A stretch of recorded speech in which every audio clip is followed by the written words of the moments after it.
Welcome back to another SCP reading, dear researcher. Today we'll be reading SCP-219, Resonance Engine.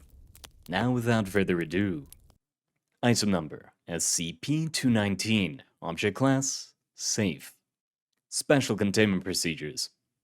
When not in use, SCP-219 is to be kept in a dismantled state.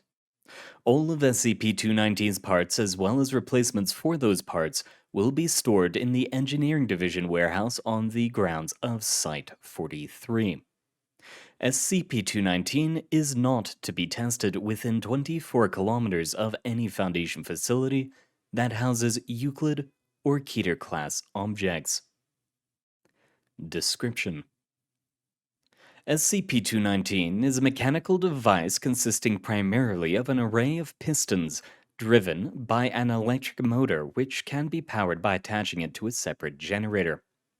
The entire machine is supported by a thorium alloy frame. The outer frame of each of SCP-219's pistons are also made primarily of the same thorium alloy.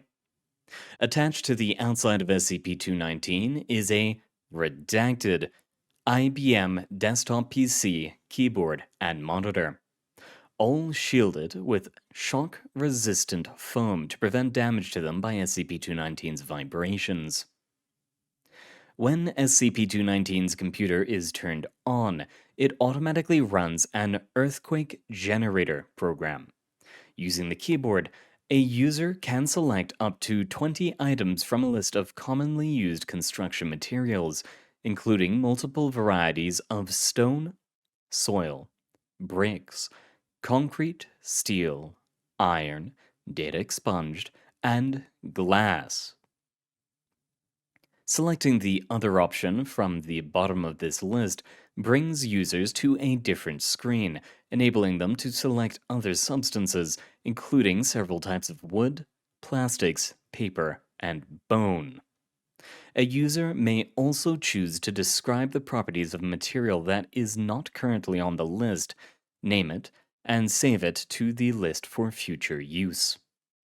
After selecting a given material, the user is asked to estimate the object's mass, volume, and select a general shape to describe it.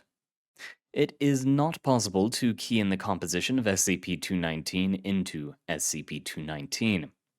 Any attempt to do so results in the computer displaying an error message and shutting down.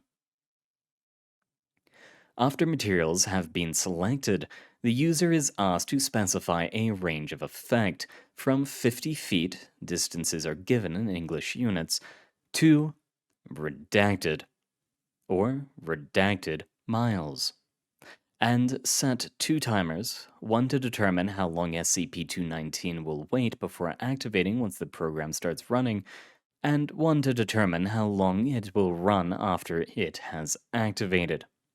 When all criteria have been filled in, the user may select Run to start SCP-219 or Start over to enter a different set of criteria. SCP-219 cannot be shut down once a program begins running without being dismantled or damaged.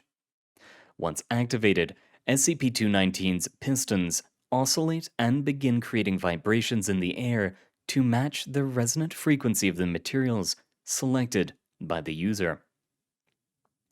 Different sets of pistons create distinct resonances. These materials begin to vibrate in turn as they are struck by airwaves, eventually shattering or otherwise coming apart from the strain put on them by the oscillations. The waves created by each oscillator do not seem to have any effect on each other even when they are traveling through the same medium, enabling SCP-219 to resonate with many materials simultaneously. Studies of how this is possible, or how the effect might be duplicated, have been inconclusive. SCP-219 was recovered in redacted California after an incident in which a heavy earthquake hit a city suburb without any prior warning from seismic geologists. Eyewitness reports gathered from survivors indicate the seismic disturbance had effects similar to that of a quake, registering an 8.8 on the Richter scale, over a space of only 20 kilometers. Examination of the surrounding area showed far more subtle structural damage than should be possible for a quake of any magnitude, and the bodies of multiple people who died of massive internal cranial trauma, including several cases where the entire skull had apparently exploded. Foundation agents found SCP 219 in the rubble of a collapsed house, along with some packaging materials and spare parts. The house's previous owner, one redacted, who was later found dead of a gunshot wound to the head in a hotel in Boulder, Colorado. Included with the remains of the packaging was a diagram of a large funnel shaped object attached with a complex of tubes to SCP 219, and instructions for how this resonant focuser was intended to be used.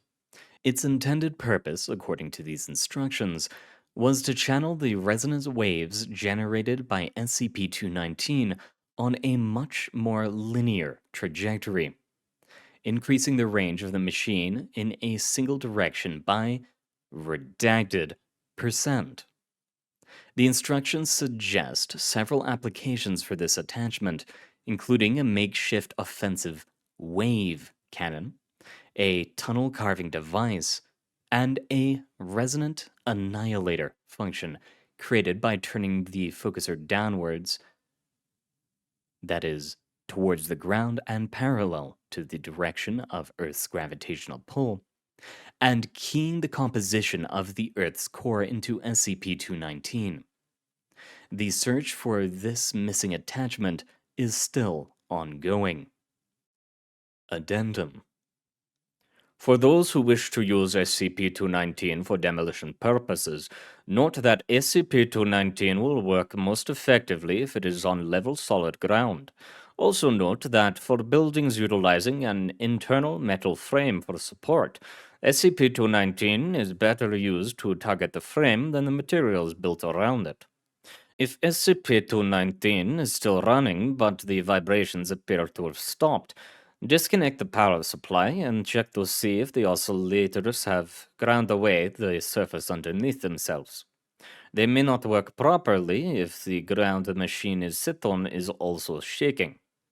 You may also need to move SCP-219 to a more durable foundation to ensure that it works properly. Consult User Manual 219-01 for more information. Dr. Chung. Addendum.